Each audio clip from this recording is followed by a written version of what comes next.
Everyone. We are launching a webinar today that is part of our series of webinars on human rights. Most and all are accessible on our website at ksapa.org. I'm displaying some of the meeting instructions which ensure that everyone can make the most of this session together.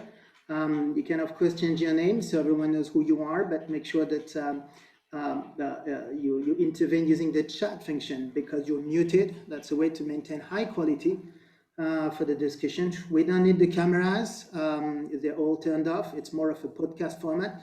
It's a good way to save bandwidth and minimize the collective footprint of all of us. You can invite other participants, and the slides that we are going to display will be accessible on our website in our event and webinar section at ksapa.org. So you can feel free to download the slides instead of taking notes and be more active listening to what our interveners will have to share with all of us today. So you're many people joining us again for this webinar today. So please raise hand or use the chat function if you want to ask a question, and I will moderate the discussion. A short poll will be activated at the far end of this webinar to ensure that you can respond to 3 very simple questions which help us improve and maximize the quality of those webinars. So you're joining today a session on human rights due diligence to get an overview of the legally binding instruments to date.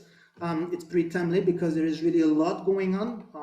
Interestingly, the COVID-19 sanitary crisis has met the case for human rights even more than ever, but this is actually also coming after years of efforts in this space where there is probably today more maturity than ever to really work seriously on those issues.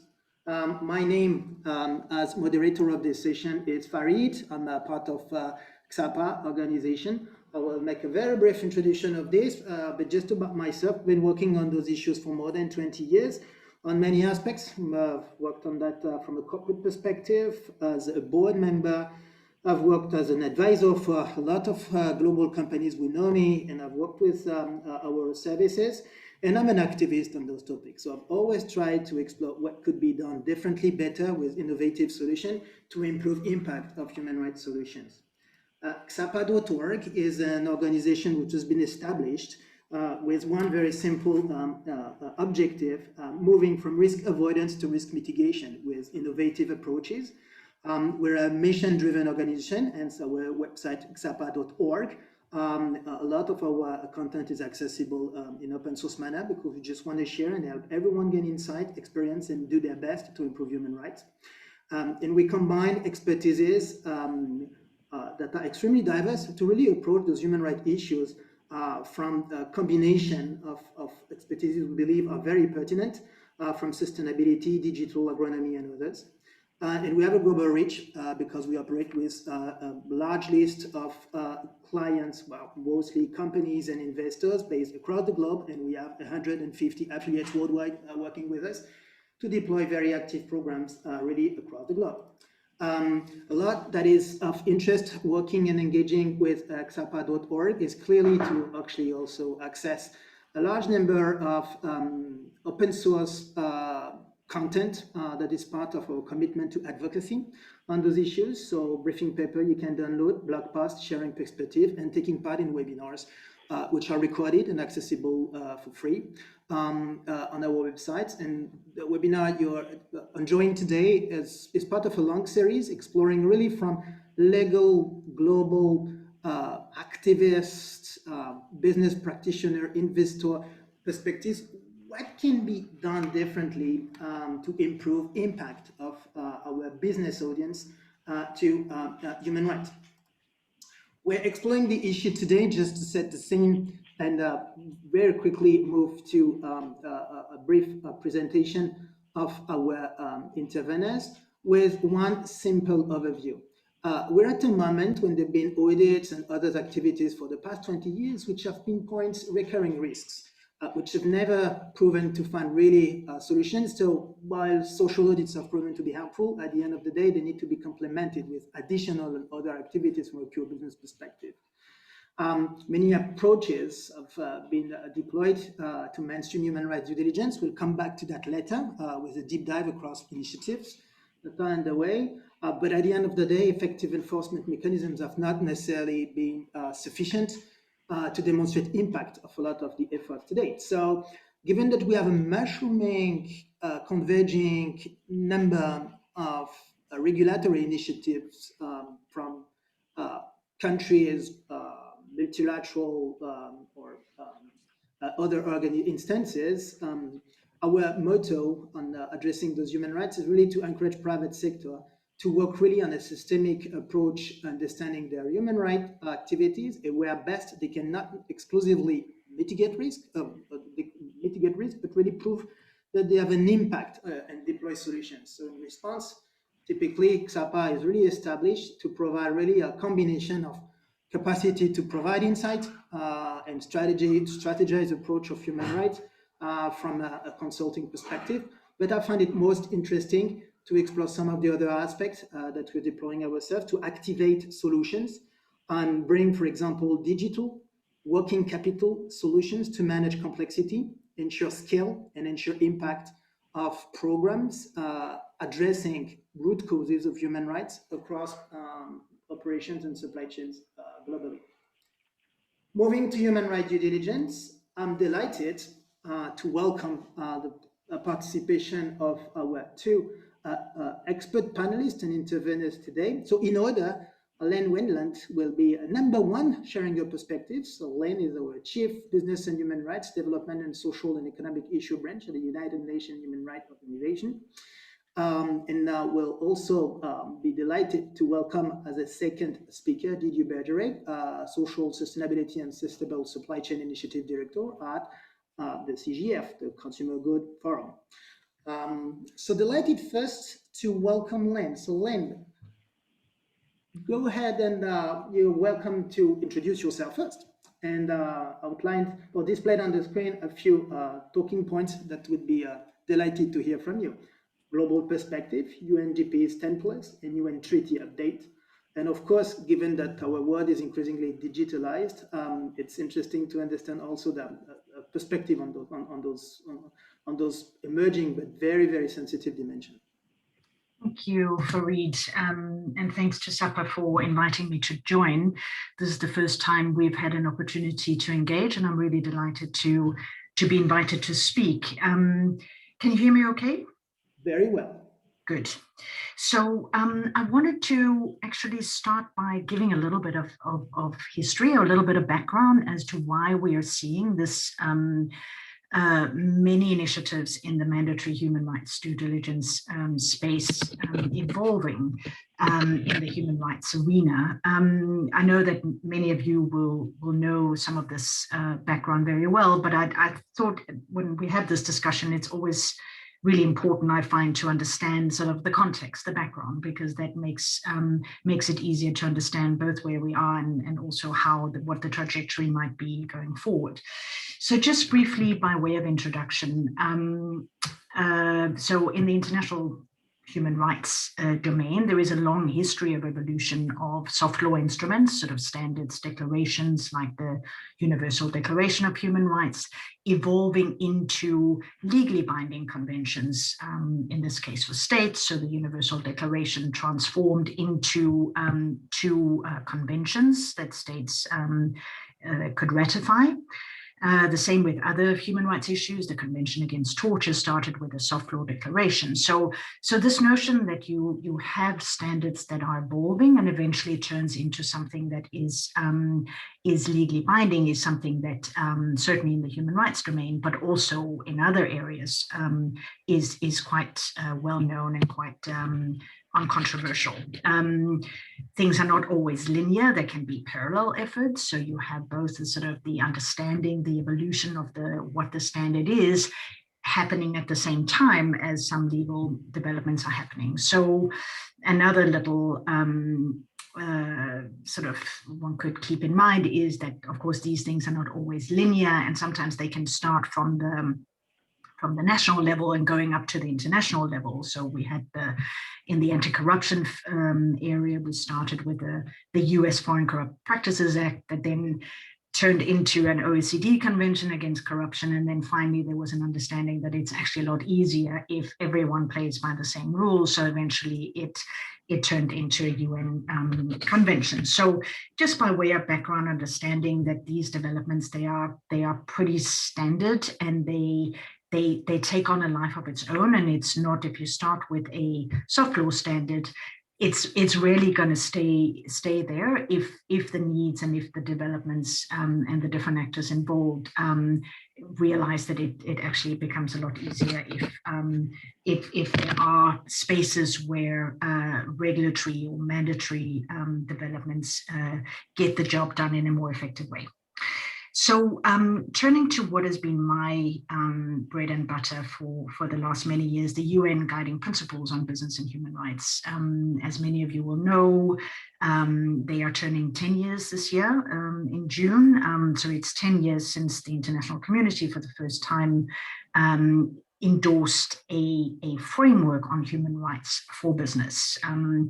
That was a soft law instrument. It was a set of principles presented by an independent expert to the UN Human Rights Council. So member states of the United Nations voted to endorse this framework. So it wasn't a treaty by its own. It wasn't legally binding on its own. It had what sort of lawyers, international lawyers, called the status of a soft law instrument. And the UN Guiding Principles, again, I'm sure most of you will be familiar with them, but comprises 3 pillars. So one of them directed to states, so reminding states, reiterating the legal obligations that states have under international human rights law to ensure that companies operate with respect for human rights. So that was sort of not legally binding by itself, but reminding states, reiterating and elaborating on legal obligations that states have. The second pillar is the corporate responsibility to respect human rights. And this is really where the whole discussion about human rights due diligence originates, because in the UN Guiding Principles, the corporate responsibility to respect human rights is articulated as a standard that can be met and should be met by companies through them undertaking effective human rights due diligence. So that's really where the issue as articulated in human rights due diligence terms in this way originated. And then there's a third aspect of the UN Guiding Principles and access to remedy for those impacted, which is directed both to states and non-states. So the UN Guiding Principles reminded states, as I mentioned, of their legal duties to impose effective policies and regulation to ensure business respect for human rights. So they say, under the duties that you already have, states, under international human rights law, you should take all the necessary measures that can ensure respect for human rights in the context of business. And the Guiding Principles, in calling for states to do this, use the term the smart mix of measures. It says states should not assume that businesses invariably prefer or benefit from state inaction, and they should consider a smart mix of measures, national and international, mandatory and voluntary, to foster business respect for human rights. So really what we're talking about today and this whole evolution into mandatory human rights due diligence standards in different ways is what we would frame part of the smart mix, part of the measures that states can take, either as policy incentives or as adopting laws and regulations at the national, regional, or international level. So again, going to where we are today, this is all part of the script as it was set out in the UN Guiding Principles. But when we started back in 2011, there was mostly from states a focus on the voluntary, the soft law side of the equation. And many states engaged, particularly in Europe, but also increasingly in other parts of the world, particularly Asia, on developing national action plans on business and human rights. And most of these national action plans, they were not laws, of course, they were action plans that restated policy initiatives the state had taken, and including recommendations for business to do human rights due diligence. That would be very often part of the National Action Plan, but there were relatively few calls for or new legal developments coming out of the NAPs, the National Action Plans.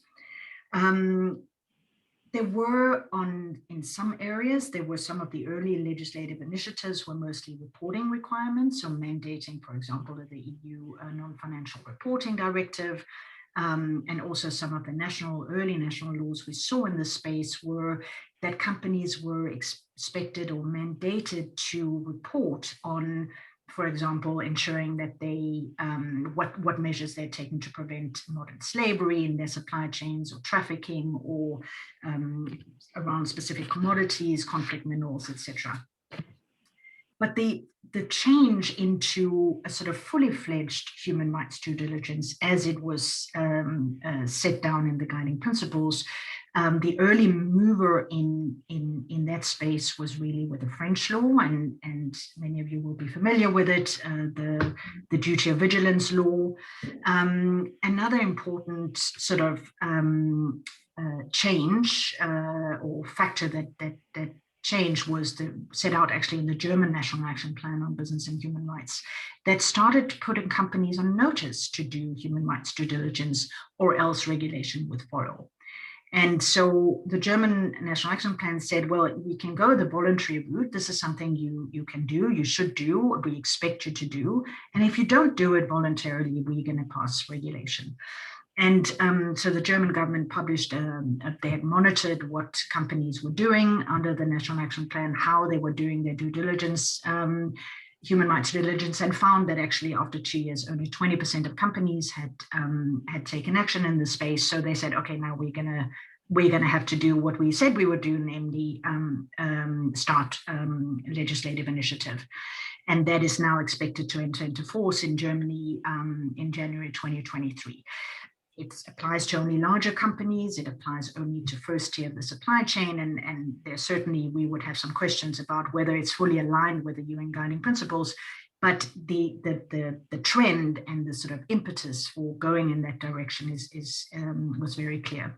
It also coincided with the German 2020 EU presidency, where at the EU level, alongside pushing at the national level, the German government could push an EU-wide initiative. And that then resulted in the European Parliament adopting a report, working on a report, and in March adopting it by a large majority from across the political spectrum, calling on the European Commission to start developing an EU-wide directive. And we're expecting the draft directive coming out of the European Commission in June 2021. So again, just the point being that these things, there are different developments, the evolution is happening, and there can be different drivers for getting it. At the same time, and since the French law, there's a number of other countries that are presenting or planning to do national human rights due diligence or supply chain laws. So in addition to France, Scandinavian countries are considering. The Netherlands, there's a proposal. In Switzerland, we had a referendum last year, which won the popular vote, but failed under the Swiss constitutional arrangements. So there is a less comprehensive Swiss law that will be entering into force. Obviously, having so many different initiatives does raise some concern about alignment and coherence between the different initiatives. So that's something that can be and must be considered. And that's why from the UN side, we would argue that it is important to be aligned when you're doing these laws, to have alignment with the global authoritative UN standard, because that just makes life so much easier for everyone, that it's not the French law or the Dutch law or anyone else, but they all align, they're all coherent with the international standards, so they reflect the same standards of expectation and the same, you can then scale up the implementation. These laws are still largely in Europe, though there are some targeted legislative initiatives elsewhere in the Indonesian fishing industry. We see a number of other initiatives. There are also agreements sector-wide. We have the Bangladesh Accord, which involves a number of companies working with trade unions, signing a legally binding contract to do certain things vis-a-vis safety measures in the Bangladesh Garment Initiative. So again, legally binding initiatives can come in many different forms. They can also come through the contractual level. At the international level, and I'm sure I'm soon running out of time, so I'll speed up. We have had since 2014. So we had in 2011, we had the UN Guiding Principles. In 2014, there was a majority of states who decided that actually we needed now a UN Treaty on Business and Human Rights. That treaty is now, is meeting once a year. That process to negotiate its will, if and when it materializes and gets adopted, will also have a strong component on human rights due diligence, but it is a slow-moving and still politically sensitive process, and there is no one who can say with any certainty if or when it will materialize into an actual convention, which then, of course, will still have to be ratified by states and implemented at the national level. So I think the treaty process, it proves the point that there is an evolution to these things, and eventually, these kind of issues that are particularly where there are some cross-border international elements, maybe a multilateral approach is more effective than having this myriad of national initiatives. But again, that is a political discussion, and that process is still ongoing.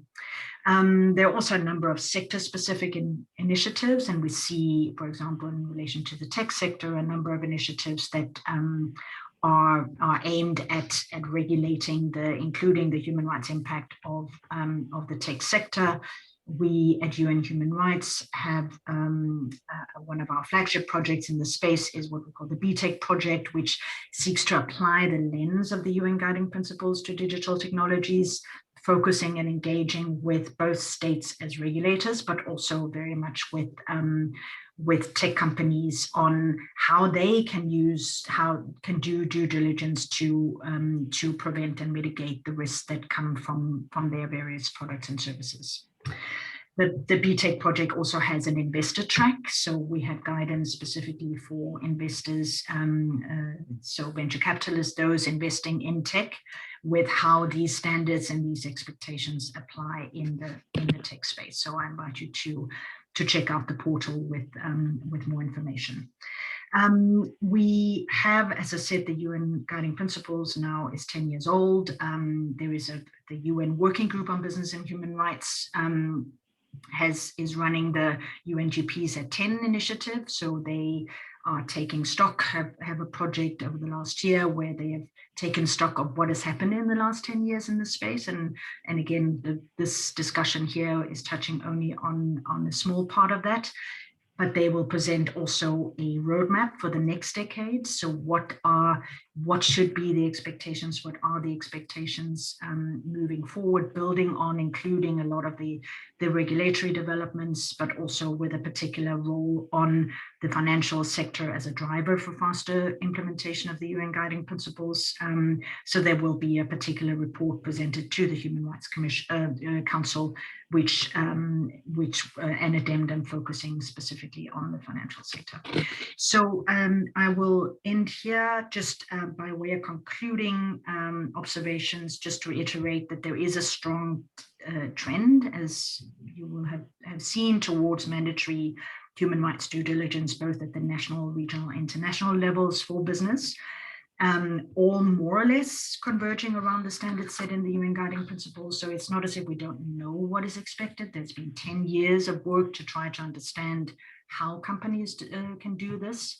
It's basically a risk management framework that focuses on avoiding and preventing risk to people. And the sooner companies and investors get on board and ahead of these developments, the better they are placed to make good human rights due diligence also a competitive advantage.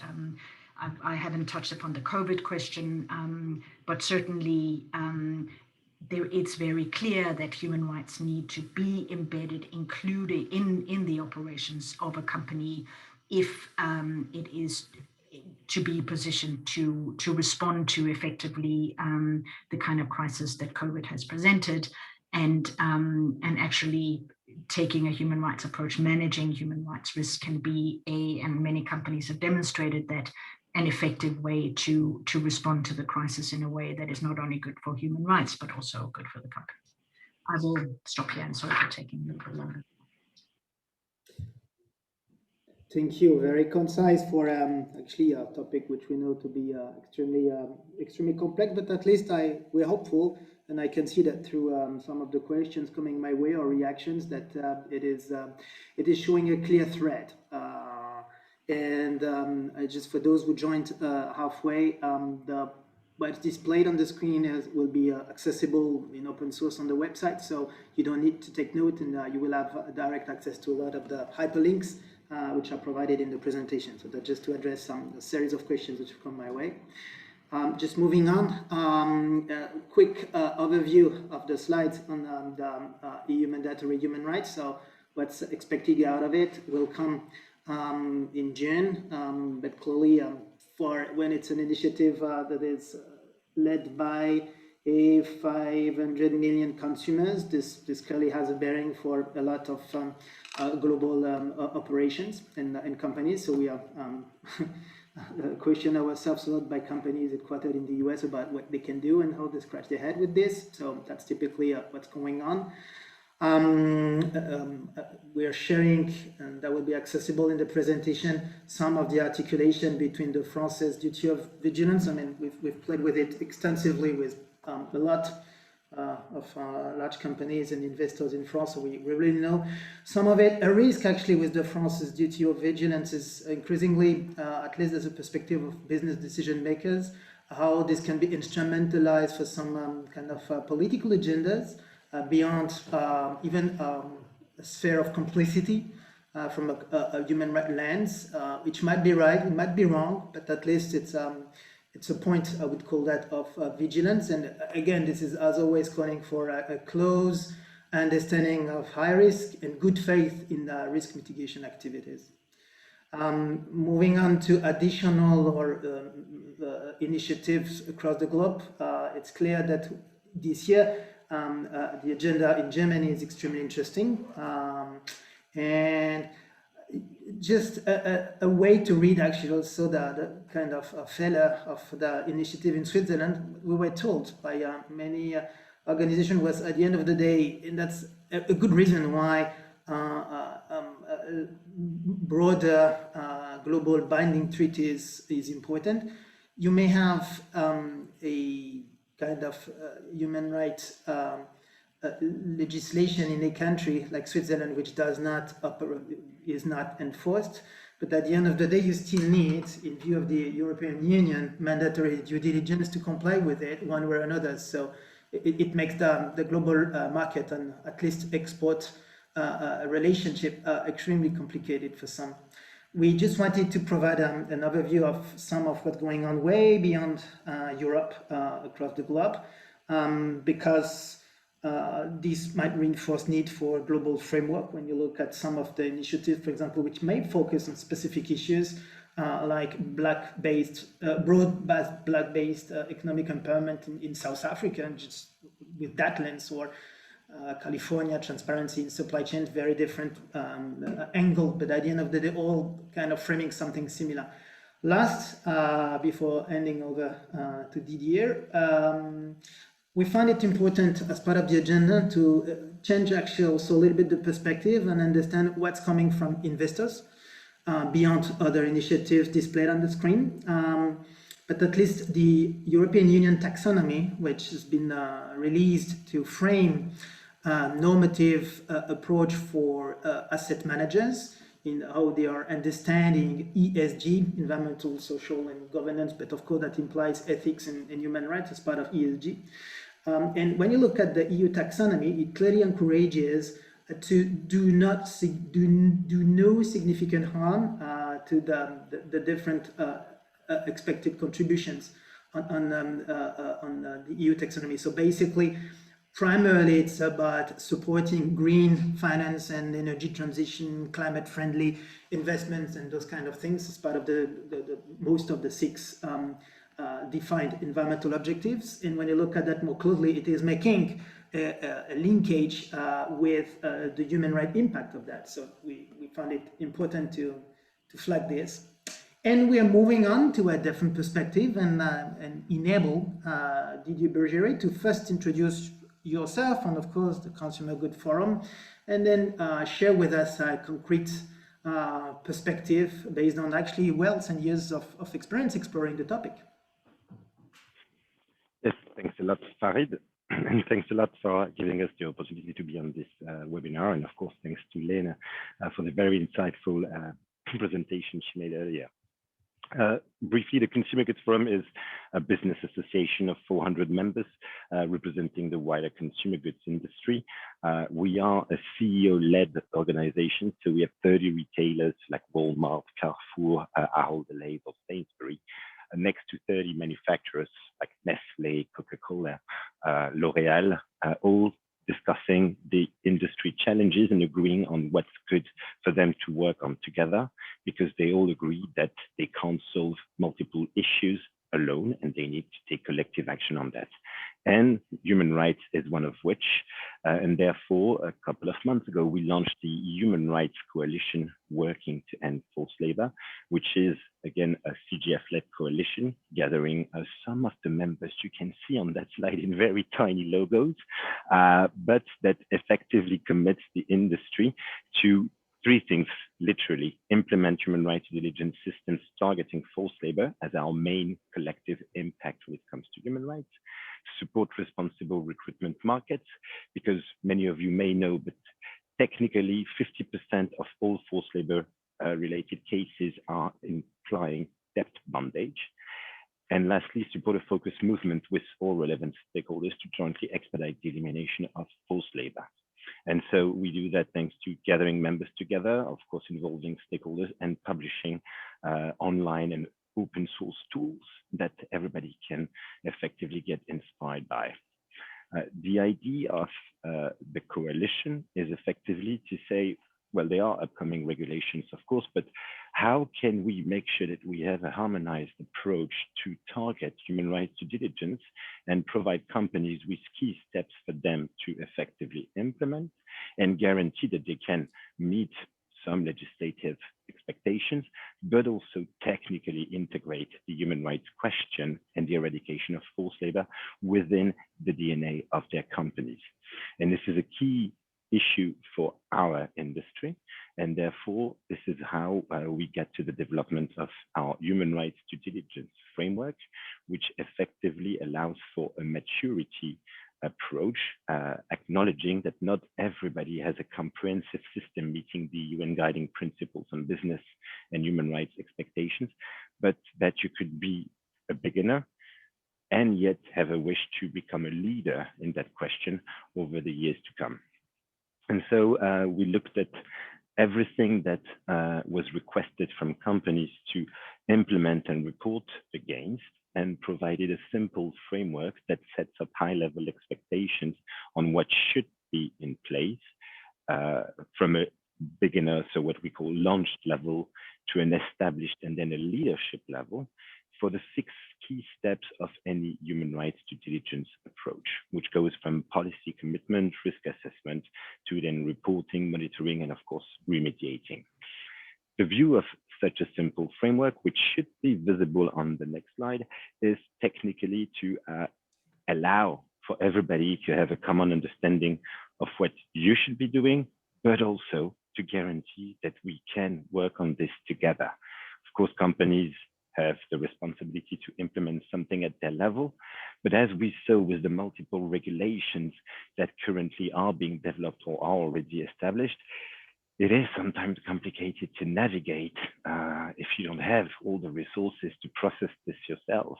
And so the idea was to get the collective knowledge and understanding and develop something that could work for every company, no matter where they're from, where they're headquartered, or what type of value chains they have in our very diverse industry. But for them to effectively apprehend what is human rights due diligence and effectively be able to implement something meaningful. The reason why we target forced labor, as I said earlier, is because after stakeholder consultations and effectively a lot of analysis, notably on our audit data from compliance activities, forced labor remains the most salient human rights impact we have collectively as an industry. And now it seems that a lot of discussions are going on around forced labor, but before that, it was not so clear, and it was actually not given that companies would effectively accept that forced labor is existing and that it affects every company, because it's an issue which is riddled into our value chains, very difficult to detect and therefore very difficult to target. But yet it's a reality that we know exists, and many things are effectively increasing the cases of forced labor, notably through debt bondage, which becomes endemic in some markets today. So with this framework, the view for us is really to ensure that we can just set the tone on what should be implemented and guarantee that companies would be able to develop things at their level, yet sharing industry support, the collective power, so that they can advance faster. And one important thing to see is that regulations today are effectively connecting the dots. So human rights is intrinsically linked to environmental due diligence, notably at the European level. So that's why we also try to bridge efforts at our organization level and connect coalitions of action. So as we say, we have one on human rights, but we also have one on forest positive, which aims at targeting deforestation, but is connecting to the human rights coalition to see how we can effectively look at human rights related impacts, notably the sensitive question of human rights defenders, which are essential to effectively raise awareness of what issues can be at stake, notably deforestation or impact on smallholders, but that are yet threatened sometimes if they try to effectively bring a voice about human rights related issues. And so human rights defenders is typically one of this topic that is in between both coalitions, and this is what we're trying to bridge. And we have a third coalition, which is about sustainable supply chains. The Sustainable Supply Chain Initiative is actually looking at one thing that may be criticized, aka the use of audits and monitoring schemes and standards and certifications that many companies rely on for their supply chain compliance activities. But that can be criticized for not always covering the right issues or having the right structure to deliver on the ground. And the SSCI is therefore a benchmark led at industry level, providing a recognition to standards, schemes, and certifications that effectively meet industry criteria that can be found on our website. The process is very transparent, but at least provide an additional level of credibility/trust in the sustainability standards we use. All of this then can be exemplified by what we do in Malaysia.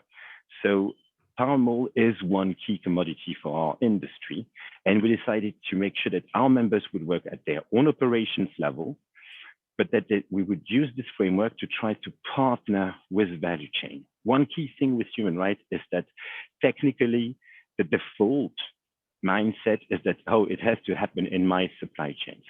Actually, we wanted to change that and get our members to commit to work on their own operations first, practice what they preach traditionally through various codes of conduct, and make sure that with that at hand, they could then partner with suppliers throughout the value chains to effectively implement together things that can be very complicated. But by effectively applying it yourself, then you are in a better place to make sure your suppliers will also be able to deliver. And the idea was not to go from a buyer-supplier relationship, but really try to establish a partnering relationship.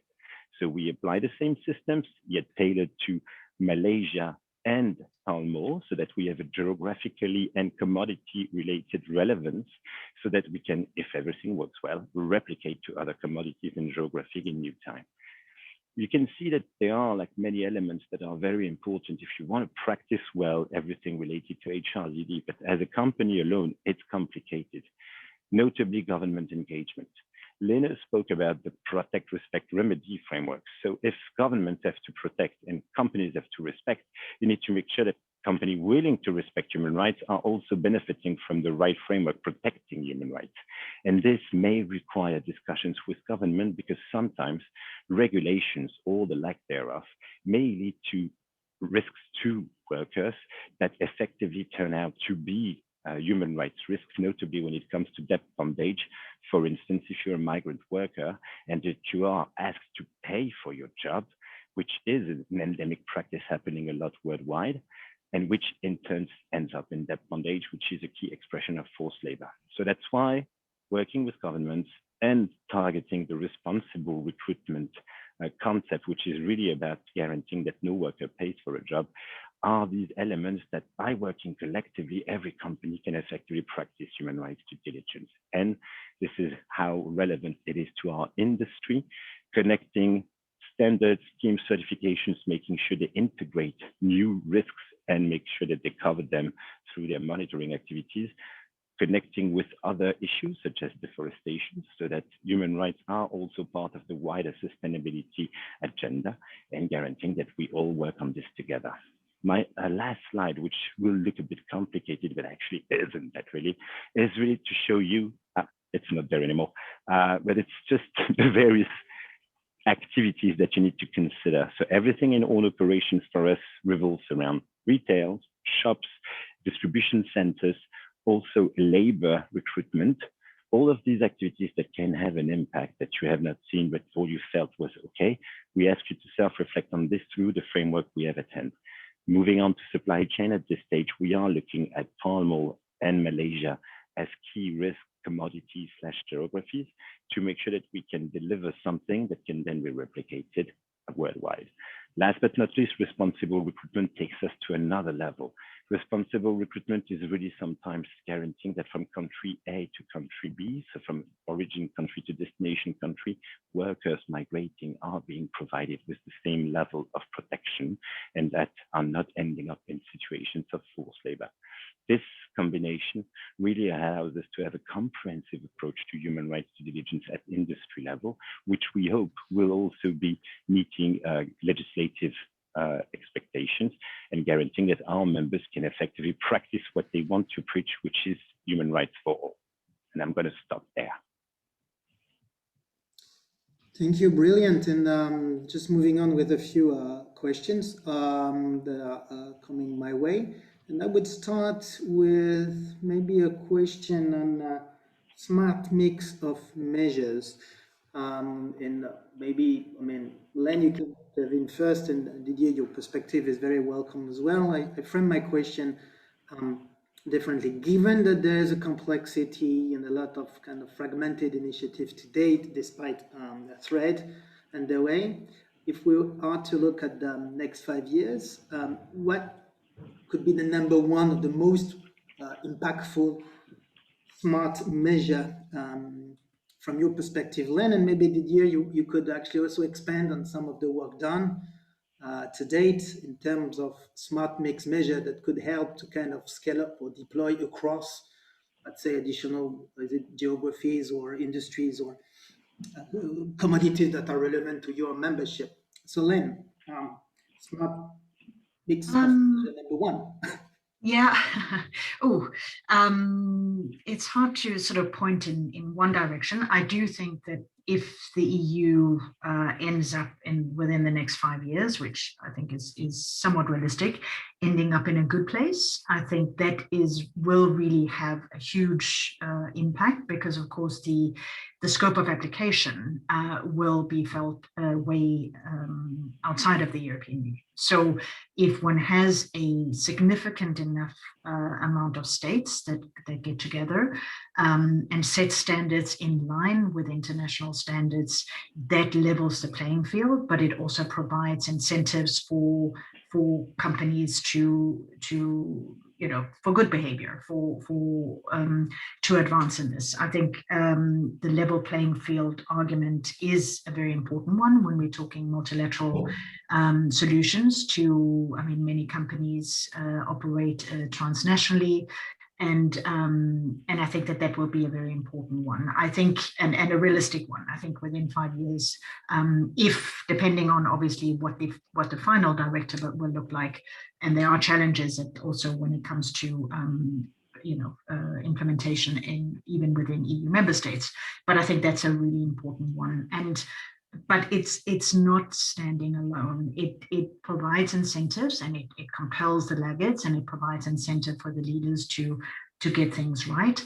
But we are really talking about also the smart mix. So the incentive base, the rewarding in the markets of good behavior as another element of the smart mix. And I do think, as I mentioned earlier as well, the financial sector, investors, if they can move at scale, I think that's another, either by legal regulation or by rewarding those who are effectively managing their human rights risks as part of an effective risk management system, and therefore as part of improved financial performance. I think that's what can really would be another element of the smart mix that could really get us to escalate the implementation and the advancements when it comes to protecting the rights of people. Thank you. Didier, what's your take on that, knowing, at least as you just shared a framework, which from my perspective is powerful in the sense that builds alignment across, let's say, business decision makers across the value chain on what's expected across the chain. It's a lot of issues are coming from poor or insufficient understanding of what's expected, but happy to hear your take on all these smart mix of measures that could make sense to help and support systematized approaches to human rights in the coming years. Well, so to second what Lena was saying, the smart mix is about rewarding. What I mean by that is that there might be unintended consequences of regulations because we may not remember what is the purpose of the regulation. If it is truly to protect human rights and guarantee that they become the norm everywhere, we should allow for everybody to acknowledge that the problem is still very much there. And so you need to provide a level playing field that comes with a safe space to report efforts in trying to identify possible risks and impacts to human rights. But today, the reality is that it is more an expectation for companies to report, but not really to share where they see challenges and to disclose where they could get support from their national governments or the EU to effectively try to advance the human rights agenda itself. So you can have committed companies, but if to some extent you end up just having an additional legislation expecting a reporting exercise and not providing an open debate worldwide onto, okay, this is where the risks can be found and what can we do together to effectively address those, governments and corporations, I think that we're missing an opportunity to work on human rights for real this time. And the problem with many regulations is that the smart mix they're trying to highlight are not always providing the safe space to effectively report and talk openly about what has been found, making sure that we can also target criminal activities that corporations are not responsible for, but that may have consequences, notably in terms of finding forced labor in their value chains. And so therefore, yes, a level playing field because there are way too many regulations, but also all of these regulations should really try to lend a hand towards corporations that are walking the talk and making sure that they do not get, also from an investor's perspective, penalized because they are effectively trying to have an open way of sharing their problems and disclosing where they may see that some things have to be done. Because today, you may tend to get companies to effectively shy away from being that open. And we know that transparency is effectively the best disinfectant. So this is why it should be rewarded as such. Well understood. We want actually some sort of ongoing dialogue. Very welcome. Moving to a next question, which I found a little bit biased, but after all, I like it, so I share it. I guess it's someone who is exploring positive business case to support and push forward human rights in her or her own organization. Why COVID-19, the crisis, is making the business case even stronger for policymakers and businesses to push the human rights agenda. As I said, the question is a bit biased, but I get it, because in the sense that after all, public deficit may consider that the topic is a luxury sort of for companies might be navigating with a short-term cash and might have other priorities, but instead the business case might be even stronger. So given that the question is here, very, very happy to hear the tip number one that the two of you, Len, number one, could share to explain why the business case is even stronger for policymaker and or business practitioners. Do you want me to start, or do you want you to start? Okay.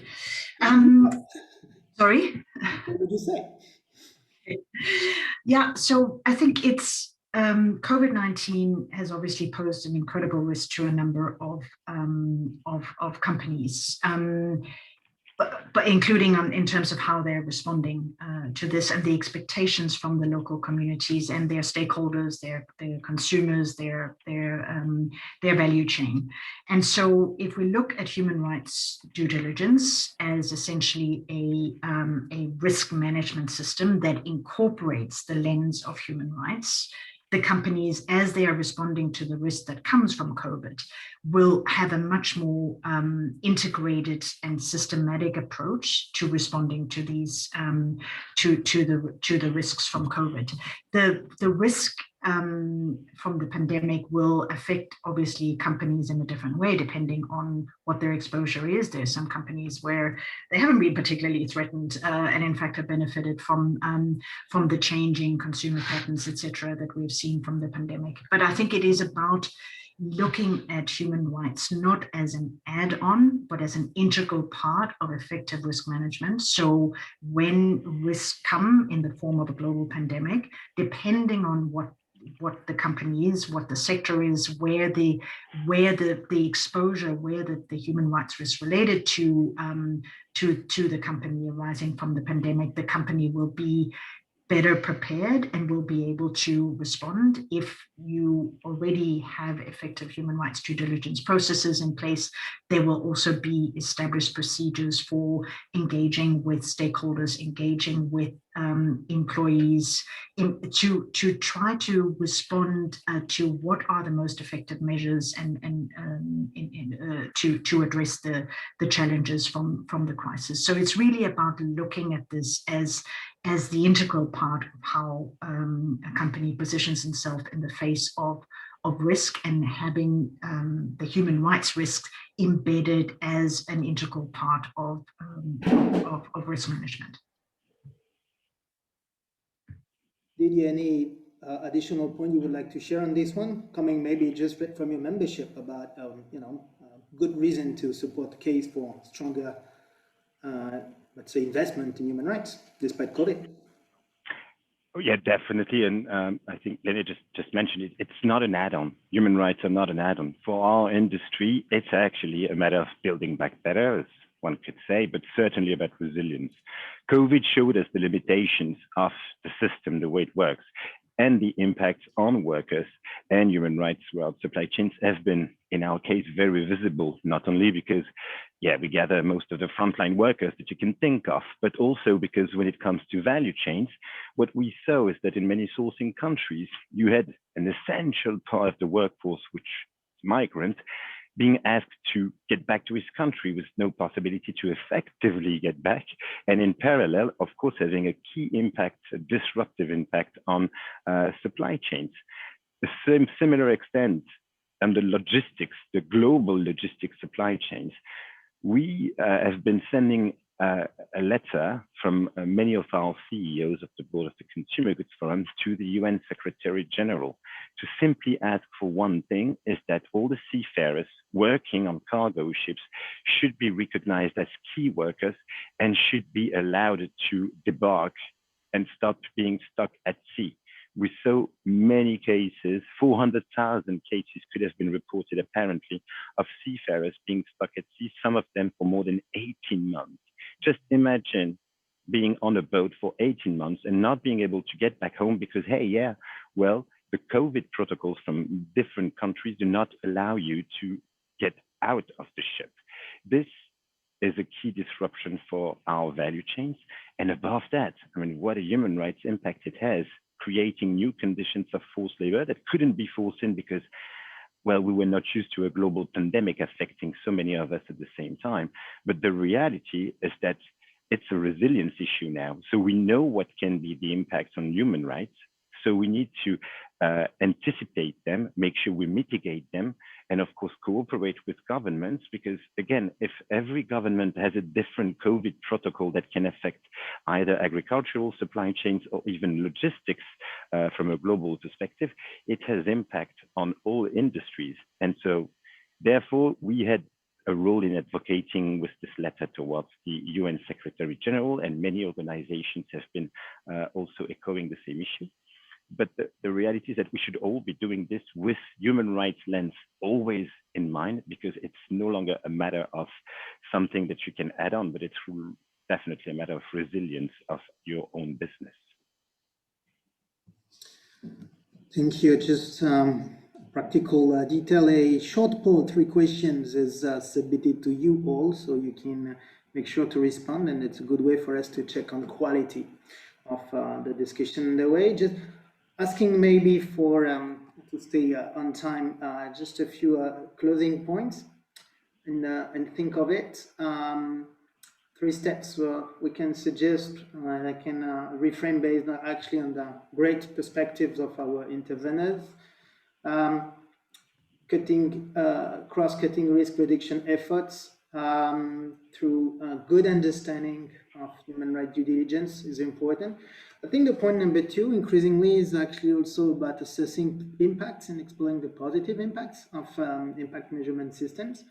In fact, that's something we strongly encourage. One thing with human rights is to understand risks, but the other thing is to be able to increasingly demonstrate that we can mitigate those actual risks. And there is a last point which will connect to a closing question to our interveners on the inception, the way we can include or factor human rights in even the design of new product and services or policies in a very broad sense. And I'm asking this because, and that will connect to my closing question, because there's been a series of questions in this space about to which extent a lot of the conversation held today is disrupted or impacted by the large, broad digitalization underway of a lot of our interactions, and it's of course an important question. So just maybe sharing that to the 2 of you, Len, Didier, with maybe 2 very brief closing remarks. One, to which extent a lot that you've shared today is impacted by digitalization, I would say, of your activities or what you can see around your work. 1, and 2, to which extent your participation has been helpful to confirm some of what you know or learn from others, from Didier or from Len yourself. And I'm putting a lot of pressure myself asking that question. Len. Okay. Yeah, on the digitalization question, I think it's of course it's affecting so much of what we're doing. And obviously, as I mentioned, we do have a particular project that focuses on exploring the impact of and how to sort of manage risk and mitigate risk from the digitalization. I think in the broader business and human rights space, I think for companies, it's making sure that the human rights due diligence processes, the risk identification, takes into account the impact they may have through the digitalization of their products and services, I think is an important reminder. There will be a lot that is still analog, but for an increasing number of companies, even if when they are sort of more traditional business sectors, they are increasingly relying on online tools. So just making sure that doesn't sort of somehow go to another area, but also using in the mitigation, in the actual addressing and responding to risks, making use of responsible use of technology can be a huge help for many companies as they are taking action to respond to the human rights risks. And what I've particularly learned, I think it was very interesting to hear from Didier the tool that they have at the different level of the sort of journey. Those who are beginners, what did you call it? The launch level and the leadership level. I thought that I hadn't actually come across your tool before, so I'll go and check that out. I couldn't really read it on the screen; it was too small. But I look forward to checking that out. So thanks again for the opportunity, and please, if anyone wants to get in touch, UN Human Rights Office and the work we do in the space, you're very welcome to get in touch with me. Thank you. Brilliant, and thanks so much. Didier, pressure is on your shoulders now. Digital. Well, first, thanks, Lene, and good advice. Like for digital things, make things bigger on screens because it's not very useful if nobody can read it. It's available on our website, so please do feel free to download. Very much interested in the conversation we had, but when it comes to the digital thing, if we take a bigger lens and put a human rights lens on all of this, I think for the first time, the IT sector has effectively increased its emissions above the aviation sector. So you see the fact that we can all now work remotely and like use this type of webinar should be considered from a human rights lens because, well, yeah, it's about unintended consequences of climate change, which will affect again the most vulnerable of us. And we're talking about billions of people. So when talking about the race to zero emissions, I think that especially for the digital sector, it's time to talk about the race to resilience, guaranteeing that if digitalization has to have positive impacts, it has to have them, especially to start avoiding negative impacts on the most vulnerable from us. And on to learnings, well, of course, it was great to listen to Lene, and everything that the UNOHCHR is doing is extraordinarily relevant from a global scale. I also was really impressed with the slides that you prepared because it's really a good snapshot of everything that exists, showing that the level playing field is not there, but definitely there is a lot going on when it comes to human rights and environmental due diligence. And to be fair, you just told me about one thing I didn't notice, that Mongolia is the first country to effectively have something around human rights defenders, which is huge, definitely needed because again, have a check of what human rights defenders are. They cover environmental activists, social activists, and again, covering human rights at large. And they are a threat, and it's largely an issue that deserves a greater level of awareness. So I was very happy to see that. Thank you for catching this one on Mongolia. Actually, yeah, we actually at Ksapa have a kind of we found it important to ensure that there is really a global perspective on those issues and catch a lot of those initiatives across the globe, just to anticipate sometimes some reactions, notably from some supply chains with a kind of a feeling that this is overall a kind of wherever, let's say, Western thing or European thing, and instead it is clearly not, which actually comes back to the Universal Declaration of Human Rights. Clearly is coming from a very global basis, still dated in the late 1940s countries that were there, but we have that top of mind. It's very important to ensure that there is alignment and support. So just closing with a heads up on some of our upcoming activities. If you find these discussions useful, you can mark your agendas with a webinar in June exploring how to match SDG pledges and commitments, which can be made by mostly our audience of companies and investors with impact metrics to be forward-looking and be credible, showing how they walk the talk, making commitments and showing how their impact on the commitment they're making, which closely connects to the human rights agenda that has been discussed today. And in October, there'll be another webinar on solutions for resilient raw materials supply, exploring how to mitigate risks sourcing raw materials in the global sensitive supply chains. This document will be accessible open source on our website in the publication section at ksapa.org. And if you find it interesting and want to stay up to what's going on across what we're doing at Ksapa, you can follow us with our page on LinkedIn or Twitter or Medium. Just good ways to be connected, and questions and answers that you might want. If you want, for example, to be connected with our interveners today, contact at ksapa.org. No worries, there really is someone, a real person that can really process those emails. Closing, thank you, Lenny and Didier, so much for very insightful contributions. Thank you, everyone, for taking part in that conversation. For some of you, I know it's very late. For some of you, it's time to go for a coffee. And this presentation is recorded and accessible on the podcast as well. I will close this webinar, and we'll thank again our great interveners today.